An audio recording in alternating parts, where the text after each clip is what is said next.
Aloha once again. Welcome back to the 7th Direction. My name is David. We are headed in our 7th direction. That means we are headed straight into ourselves. What are we going to find when we get there? Well, honestly, a lot of what we find depends on what we are willing to accept that we see. That is true in our world, and it is true in our inner landscape.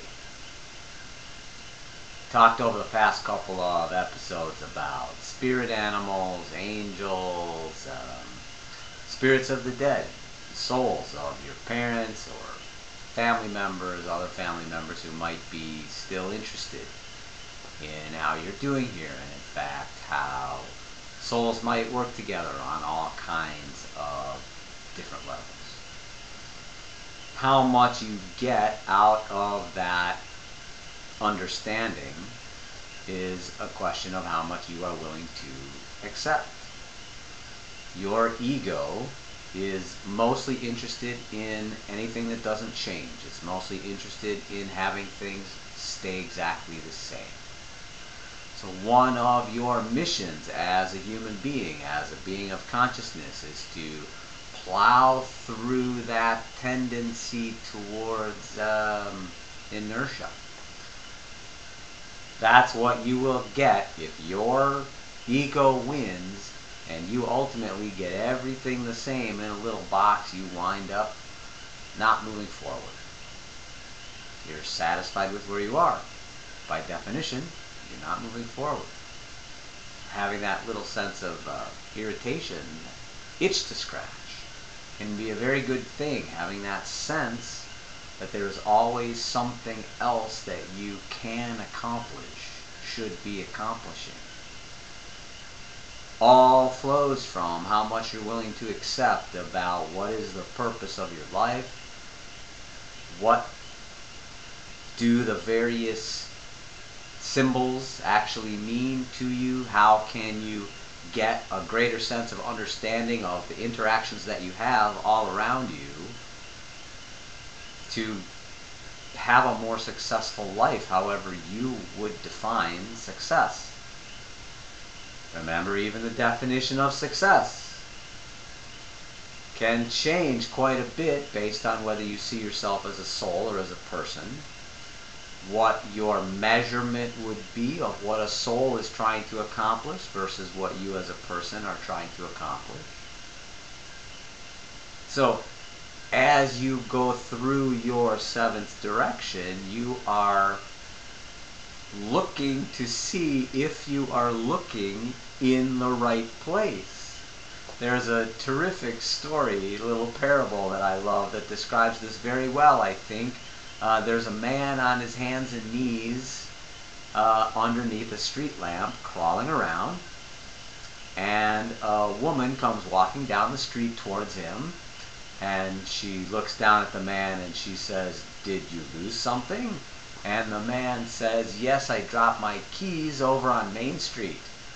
And the woman says, "If you dropped your keys on Main Street, then why are you looking over here on 7th Avenue? And the man says, "Because the light is better over here." Okay, so what's the point of the joke? The point of the joke is, well, he's not looking where the problem is because it's easier for him to look where he's looking. It's not accomplishing anything, but he simply feels less discomfort. And so that is the definition of your interaction with your ego. Your ego is only looking for comfort, comfort, comfort. And one of your jobs is to stir that up and make sure that you're never really satisfied, and that you recognize that there's always a clearer perspective that you can have. There's always something new to learn, some way to grow. I've talked about this in relation to software, and how as a software professional it's always required that I take on new skills. The programming languages being used, and more importantly the way in which those programming languages are used to accomplish some of the magical things that you see in the world now, all of those things, as technology goes forward, have to be continued to be learned by any developer who would be trying to produce those features for a piece of software, for a website, for a phone app, whatever it is. So the process of having my internals be dynamic is definitely benefited from my daily experience in being a software person, because being a software person requires that mentality. Obviously, I'm not doing any walking on water or walking through walls or dealing with the sick by touch. So I also perceive in a spiritual way, in a way of being able to make a greater connection with my consciousness, with the power of my soul to bring it out through my body. I have a lot of work to do. I have a long way to go. So I don't want any of you to think that this is being presented from anybody standing on a mountain. This is being presented by someone who's having the same experience that you're having. I've just spent several thousand hours going in my 7th direction, and that has led me to a re-understanding of what the physical universe is. There are questions that you can answer that our current perspective on life, including science and philosophy, have a difficult time answering.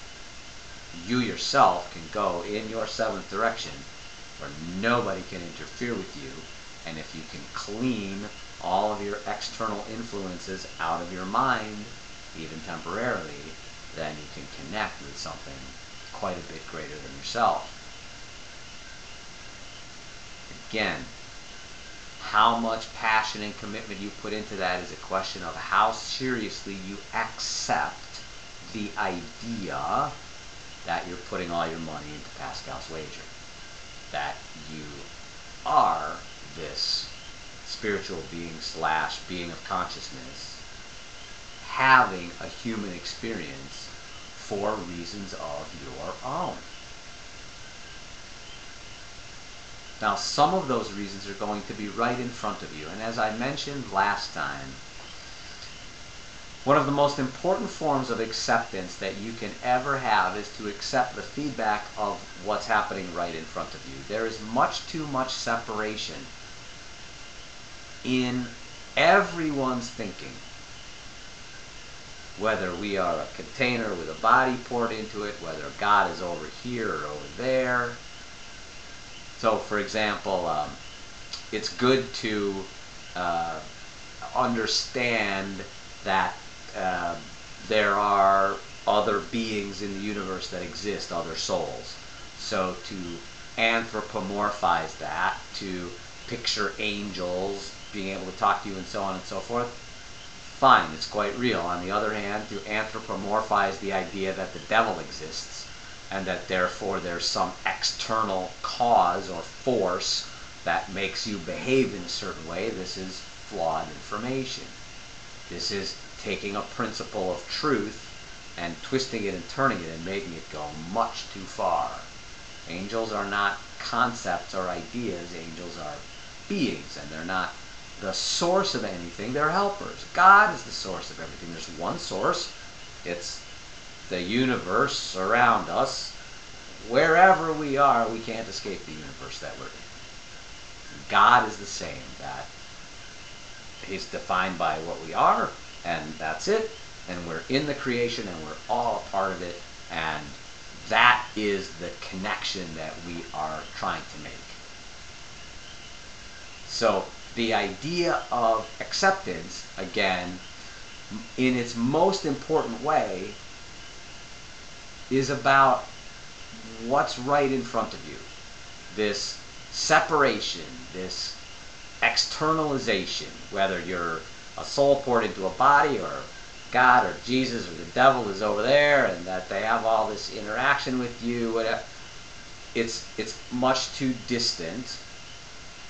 And in the same way, even those kinds of experiences are much too distant to what you want to be paying attention to, which is what's right in front of you. The person immediately in front of you who is giving you feedback is a little piece of God. They are a spiritual manifestation.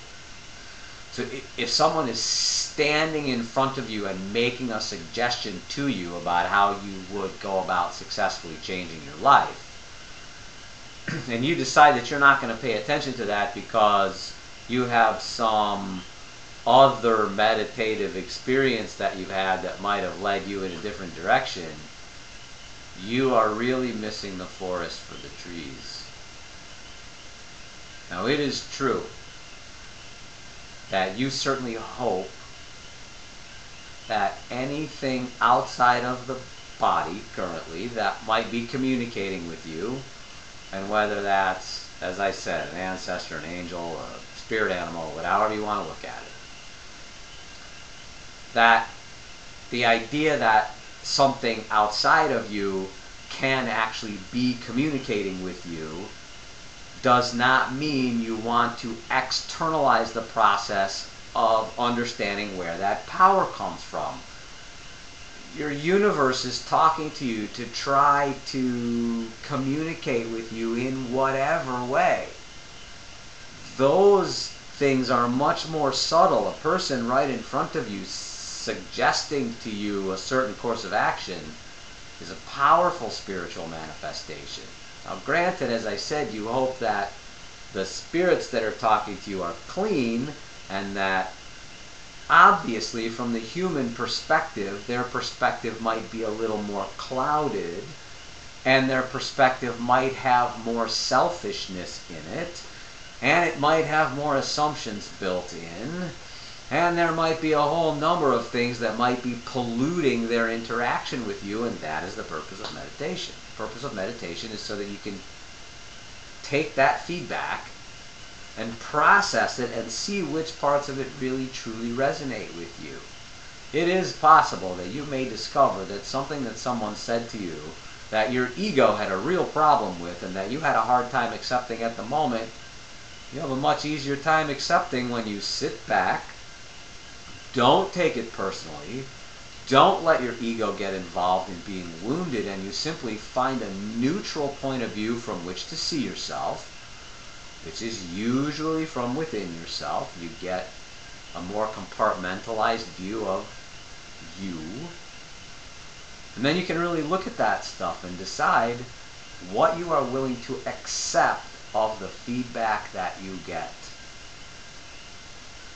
Remember that the feedback that you're getting from the universe will always encourage you to move in some direction, otherwise there's no reason to have it. Sometimes, as I mentioned, the universe might be suggesting to you that you, quote, stay the same. Remember that that is not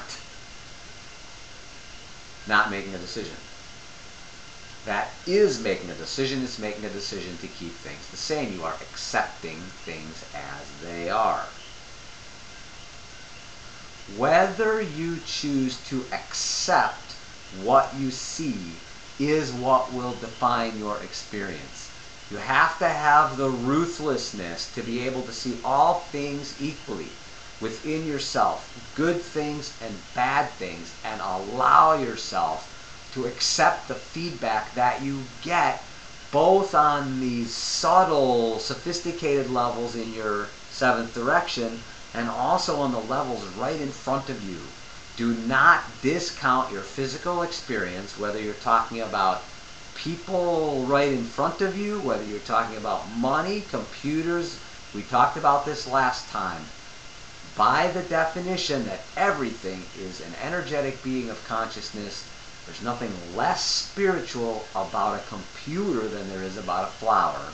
There's nothing more spiritual about an angel's communication with you than the communication of a person right in front of you.